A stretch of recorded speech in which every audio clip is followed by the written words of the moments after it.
Hello, Divine Soul. I am Guardian of the Light, Master of the Dimensions. I thank you for joining me for another amazing video today. We are going to talk about the hidden knowledge that has been kept from us for thousands of years. Secret societies have formed since the manifestation of our lives. There has been only a few people that have been chosen to hand this information down generation after generation. It all started in Atlantis with our ancestors as they lived as gods, knowing the future and preparing everything and everyone for the next great shift, the rebirth of Earth. The priest king of Atlantis, Thoth, was the god of wisdom, art, science, time, writing, and magic.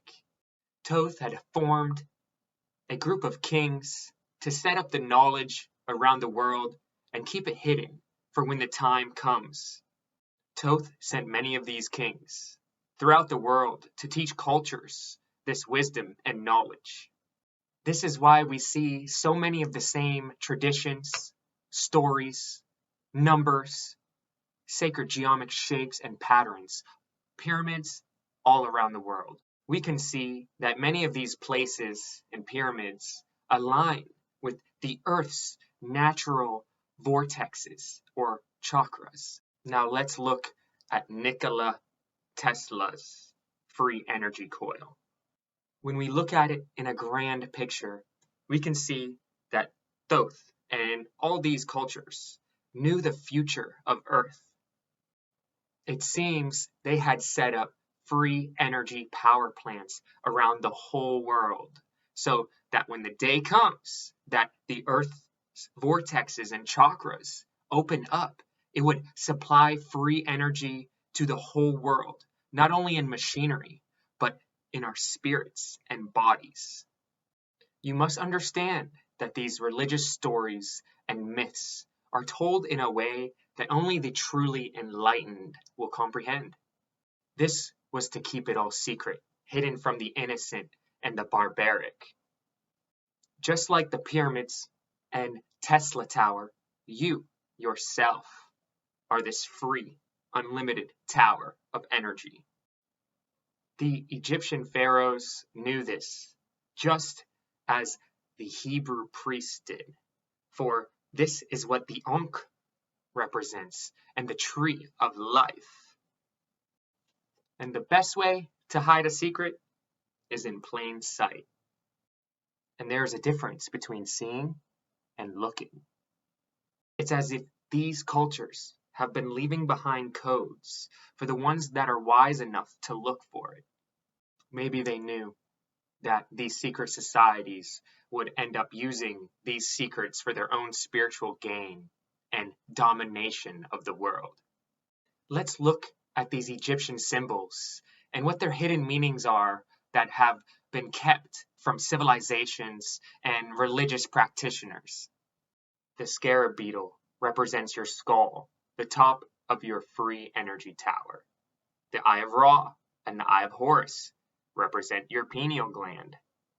Corpus callosum, excuse me if I pronounced that wrong, thalamus, hypothalamus, pituitary gland, and medulla oblongata, excuse me. The stripes on the neem crown represents the cerebellum, the reptilian brain. The falcon represents the inner bird, the combination of the reptile brain and the Eye of Ra and the Eye of Horus. The reptilian brain, or cerebellum, also represents the wings of the falcon, as a bird's instinct is usually flight, not fight. The Jed represents the spine and cerebral spinal fluid. The two serpents on the neem represents the connection of our sexual energy, masculine and feminine, raising to our third eyes through celibacy or other techniques. This represents evolution as a feathered serpent, as the instinct of a snake is to fight or slither, not fly. The Ankh represents balance of the masculine and feminine energy, polarity, left and right, hands and feet, and whole body. And the circle of Willis is in your brain, which also is a representation of the Ankh. The crook and flail represent your heart with care and protection. The Heck scepter staff represents divine authority, power, and a respect for the dead. When you put all these together, you can start to see the story of your unlimited power. Thank you, Divine Soul. In my next video, I'm going to go over ways that we can balance these parts of our body and prepare for the shift of Mother Earth. Namaste, beautiful one. The love that I am sees the love that you are.